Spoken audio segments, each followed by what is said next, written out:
Hi friends, എല്ലാവർക്കും നമ്മുടെ വീഡിയോയിലോട്ട് സ്വാഗതം. ഇന്നത്തെ നമ്മുടെ റെസിപ്പി നോമ്പുതുറ സ്പെഷ്യലായിട്ട് വൈകുന്നേരത്തെ ചായയുടെ കൂടെ കഴിക്കാൻ പറ്റുന്ന വളരെ സിമ്പിളായിട്ട് ചെയ്തെടുക്കാൻ പറ്റുന്ന ഈവനിങ് സ്നാക്സിൻ്റെ റെസിപ്പിയാണ് കേട്ടോ. ഇത് സൂപ്പർ ടേസ്റ്റാണ്. വളരെ കുറച്ച് ഇൻഗ്രീഡിയൻസ്, വീട്ടിലുണ്ടാകുന്ന കുറച്ച് ഇൻഗ്രീഡിയൻസ് മാത്രം മതി ഈ ഒരു റെസിപ്പി ഉണ്ടാക്കാൻ. എന്നാൽ നമുക്ക് വീഡിയോയിലോട്ട് പോകാം. ആദ്യം തന്നെ ഒരു പാൻ അടുപ്പിലേക്ക് വെക്കാം. ഒന്ന് ചൂടായി വരുമ്പോൾ ഇതിലേക്ക് 1.5 ടേബിൾ സ്പൂൺ വെളിച്ചെണ്ണ ഒഴിച്ചു കൊടുക്കാം. 2 സവാള നീളത്തിൽ അരിഞ്ഞത് ഇട്ട് കൊടുക്കാം. സവാള വളരെ കനം കുറച്ചാണ് അരിഞ്ഞിരിക്കുന്നത്. ഇതിലേക്ക് ഒരു പച്ചമുളക് നുറുക്കിയതും ഒരു ചെറിയ കഷ്ണം ഇഞ്ചി നീളത്തിൽ അരിഞ്ഞതും കൂടി ഇട്ട് കൊടുക്കാം. ഇതൊന്ന് വഴറ്റിയെടുക്കാം. ഇതിലേക്ക് കുറച്ച് കറിവേപ്പിലയും പാകത്തിനുള്ള ഉപ്പും ചേർത്ത് ഒന്ന് മിക്സ് ചെയ്തെടുക്കാം. ഇനി ഇതിലേക്ക് മസാലപ്പൊടികൾ ചേർത്ത് കൊടുക്കാം. 1/4 ടീസ്പൂൺ മല്ലിപ്പൊടി, 1/4 ടീസ്പൂൺ മഞ്ഞൾപ്പൊടി, 1/4 ടീസ്പൂൺ കുരുമുളക് പൊടി, 1/4 ടീസ്പൂൺ പെരിഞ്ജീരകം പൊടിച്ചത്, 1/2 ടീസ്പൂൺ ചിക്കൻ മസാല എന്നിവ ചേർത്ത് കൊടുത്ത് നന്നായിട്ടൊന്ന് മൂപ്പിച്ചെടുക്കാം. ഈ ടൈമിൽ തീ ഒരു ലോ ഫ്ലെയിമിൽ ഇട്ട് കൊടുത്താൽ മതി. ഫ്ലെയിം ഒന്ന് ഓഫ് ചെയ്ത് വെക്കാം. ഇനി അടുത്തതായിട്ട് വേണ്ടത് കോഴിമുട്ടയാണ്. 6 കോഴിമുട്ട പുഴുങ്ങിയെടുത്തിരിക്കുന്നതാണ്. ഇനി ഒരു കോഴിമുട്ടയും എടുത്ത് ഇതേമാതിരി നടുഭാഗം ഒന്ന് വരഞ്ഞു കൊടുക്കാം.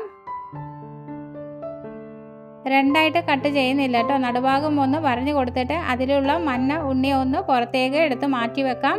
ഇതേമാതിരി എല്ലാം ചെയ്തെടുക്കാം.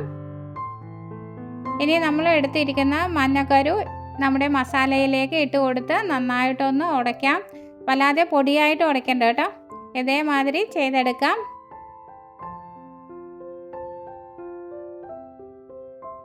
നേരത്തെ നമ്മൾ തീ ഒന്ന് ഓഫ് ചെയ്തിട്ടുണ്ടായിരുന്നു. ഫ്ലെയിം ഓൺ ആക്കിയിട്ട് വേണം ഇത് ചെയ്തെടുക്കാൻ. ലോ ഫ്ലെയിമിൽ വെക്കണം. ഇതിലേക്ക് കുറച്ച് മല്ലിയില കൂടി അരിഞ്ഞത് ചേർത്ത് കൊടുക്കാം. നന്നായിട്ടൊന്ന് എല്ലാം കൂടി മിക്സ് ചെയ്തെടുക്കാം. ഒരു 2 മിനിറ്റ് നന്നായിട്ട് മിക്സ് ചെയ്ത് എടുക്കണം. അങ്ങനെ നമ്മുടെ മസാലക്കൂട്ട് ഇവിടെ റെഡി ആയിട്ടുണ്ട്. ഇനി ഓരോ മുട്ടയും എടുത്ത് ഫില്ലിങ് ഇതിലേക്ക് മെല്ലെ നിറച്ച് കൊടുക്കണം. വളരെ അമർത്തി നിറയ്ക്കരുത് കേട്ടോ. ഒരു ചെറിയ സ്പൂണ് വെച്ചിട്ട് ഫില്ലിങ് ഇതിൻ്റെ ഉള്ളിലേക്ക് നിറച്ച് വെക്കാം. അങ്ങനെ എല്ലാ മുട്ടയിലേക്കും ഫില്ലിങ് വെച്ച് കൊടുക്കണം. ഇപ്പോൾ എല്ലാ മുട്ടയും ഫില്ലിങ് റെഡിയാക്കി എടുത്തിട്ടുണ്ട്. ഇനി അടുത്തത് വേണ്ടത് ബ്രെഡാണ് കേട്ടോ. ബ്രെഡ് ഒന്ന് മിക്സിയിൽ ഒന്ന് നുറുക്കി ഇട്ട് കൊടുക്കാം. എന്നിട്ട് നമുക്ക് ബ്രെഡ് ക്രംസ് ഒന്ന് റെഡിയാക്കി എടുക്കാം.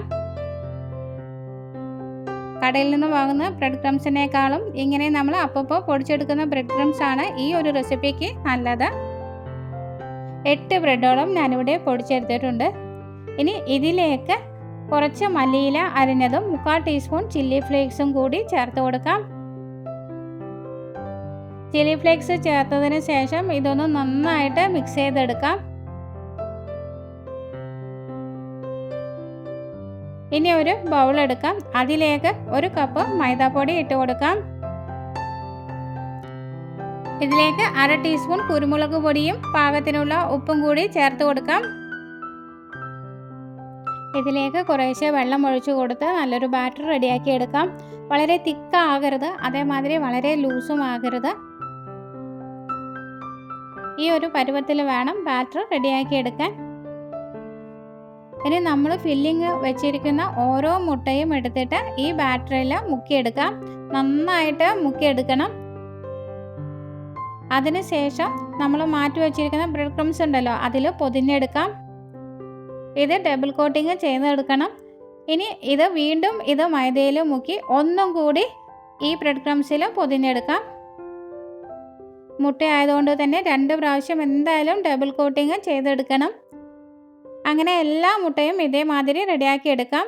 ഇനി ഒരു ചീനച്ചട്ടി അടുപ്പിലേക്ക് വെക്കാം. ഒന്ന് ചൂടായി വരുമ്പോൾ ഇതിലേക്ക് വെളിച്ചെണ്ണ ഒഴിച്ചു കൊടുക്കാം.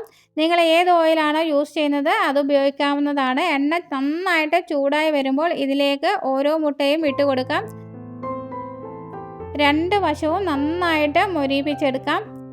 ഒരു 2-3 മിനിറ്റ് കഴിയുമ്പോൾ തന്നെ ഒരു ഭാഗം റെഡി ആയിട്ടുണ്ടാവും. ഇത് മറിച്ചിട്ട് കൊടുക്കാം. ഇപ്പോൾ ഇത് 2 വശവും നന്നായിട്ട് മുരിഞ്ഞിട്ടുണ്ട്. ഇനി അടുത്തതും ഇതേമാതിരി തന്നെ റെഡിയാക്കി എടുക്കാം. അങ്ങനെ നമ്മുടെ ടേസ്റ്റിയും ഈസിയും ആയിട്ടുള്ള സ്നാക്സ് ഇവിടെ റെഡി ആയിട്ടുണ്ട്. വളരെ പെട്ടെന്ന് തന്നെ ആർക്കും റെഡിയാക്കി എടുക്കാൻ പറ്റുന്നേ ഉള്ളൂ. നമ്മുടെ വീട്ടിൽ തന്നെയുള്ള കുറച്ച് ഇൻഗ്രീഡിയൻസ് വെച്ചിട്ടാണ് ഇത് റെഡിയാക്കിയിരിക്കുന്നത്. ഇതൊന്നും മുറിച്ച് നോക്കാം. നോക്കൂ, എന്തൊരു ഭംഗിയല്ലേ കാണാൻ. സൂപ്പർ ടേസ്റ്റ് ആണ് കേട്ടോ. ഈ റെസിപ്പി നിങ്ങൾ എല്ലാവരും ട്രൈ ചെയ്ത് നോക്കണം കേട്ടോ. ഫീഡ്ബാക്ക് അറിയിക്കണേ. ഇഷ്ടപ്പെടുകയാണെങ്കിൽ ലൈക്ക് ചെയ്യാനും നിങ്ങളുടെ ഫ്രണ്ട്സിനും റിലേറ്റീവ്സിനും ഒക്കെ ഷെയർ ചെയ്ത് കൊടുക്കാനും മറക്കരുത് കേട്ടോ. പുതുതായി ഏതെങ്കിലും കൂട്ടുകാർ കാണുന്നുണ്ടെങ്കിൽ ചാനൽ സപ്പോർട്ട് ചെയ്ത് സബ് ചെയ്യാനും കൂടി മറക്കരുത്. വലതുവശത്ത് കാണുന്ന ബെല്ലൈക്കൻ ക്ലിക്ക് ചെയ്ത് ഓൾ എന്ന് പ്രസ് ചെയ്താൽ മാത്രമേ ഞാനിടുന്ന അടുത്ത വീഡിയോയുടെ നോട്ടിഫിക്കേഷൻ നിങ്ങൾക്ക് ലഭിക്കുകയുള്ളൂ. അടുത്ത നല്ലൊരു വീഡിയോയുമായിട്ട് വീണ്ടും കാണാം. Thank you for watching. Bye bye.